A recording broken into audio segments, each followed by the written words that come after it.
So we're talking this week about evangelization, which is the big fancy word for how do I share Jesus with others? How do I give witness to my faith in a way that others receive the Spirit? Others have those seeds of faith planted in their lives. So we think of the parable of the sower, where the sower just scatters the seed prodigally.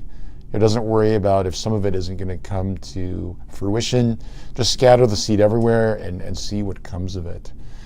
So how do we do that with family? Let's start there. Family is the toughest because no prophet is accepted in his or her own country, as the Lord says himself. And even as a bishop, there's people in my family that have walked away from the church, don't practice the faith. How do we engage them? I think there's two extremes to avoid. One is never talking about it because of fear to offend. The other is talking about it all the time, where the person feels browbeaten and becomes even more hostile.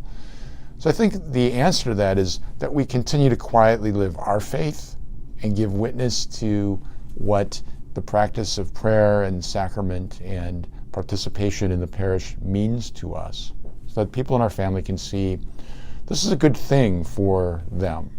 This is a good thing in my parents or my siblings or my children. Maybe I should try it. I think the other thing, when occasion arises, just to gently invite people to come to Mass or invite them to pray with you. Or if somebody in your family is going through a hard time, just tell them that you're praying for them. I think there's other moments when you can just come out and say, why don't you go to church anymore? I think you have to discern when a good moment to say that is.